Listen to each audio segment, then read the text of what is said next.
Hey bakers, it's Angela from Cake Angel and welcome back to my channel. I'm so excited to share another one of my favorite holiday treats with you, and these are festive cake bowls.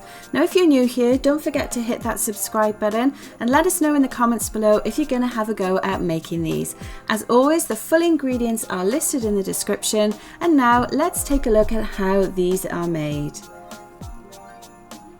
So to make cake balls, I'm going to start with some offcuts of a dairy-free cake that I recently made, and I'll share the link for a basic cake recipe here so you can make one if you don't already have a favorite cake recipe.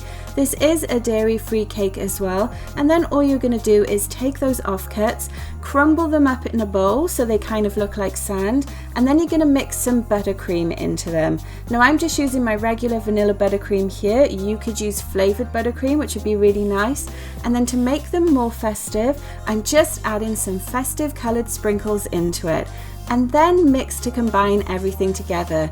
If you need to add more buttercream, do so, because what we're going to do next then is actually roll them into balls. And as you can see here, I'm making these quite large. I want these to be a nice sized treat for everyone, and I'm going to end up with 9 in total when I make the whole recipe. So just keep going, roll them into balls, and then before we go ahead and dip them in chocolate, we're actually going to pop them in the refrigerator just to firm them up so that they're a lot easier to work with when we do come to dip them. So let's get that last one done. You can see I've used an ice cream scoop for this, and I'll pop a link for that in the descriptions as well. It is super handy and I use it in a lot of my recipes. So let's get these out of the fridge now. So they've cooled for about an hour. You could freeze them if you wanted to do this in more of a hurry as well.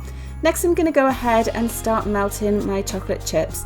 Now these are vegan ones which don't necessarily react as regular chocolate would, so just use whichever chocolate you prefer, and then I suggest you microwave them for about 30 seconds at a time. Take them out and give them a stir. Now this is what mine look like after 30 seconds. You can see they haven't really melted at all. A little bit at the bottom, but certainly not enough. And the key when you are microwaving chocolate is to not overdo it, because if it's burnt and it's gone too far, it just won't work properly for you. So what I like to do is stop it earlier rather than later, and then stir the rest of those chips in to make sure everything is nice and melted and combined. This is after a full minute, and you can see it's looking great for us now.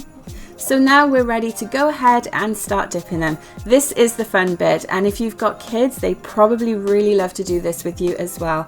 So I'm just using a fork and placing it into the chocolate, and then just kind of teasing it around in that bowl without actually touching it with my hands, because that makes it even more messier.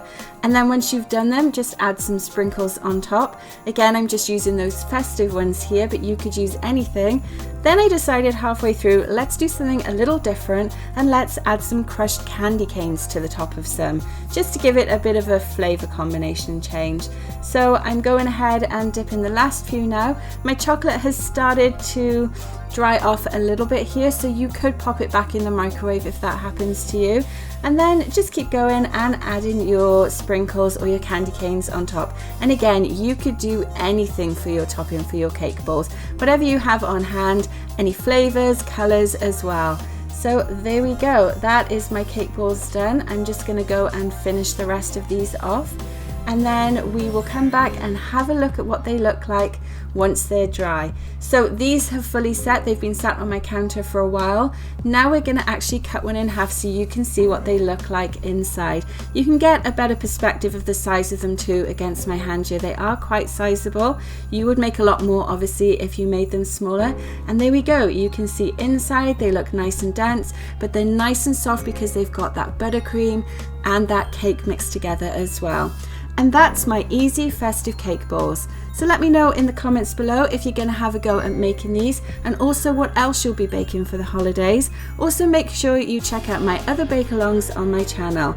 As always, thanks for watching and have a great day. I'll see you on the next video. Bye for now.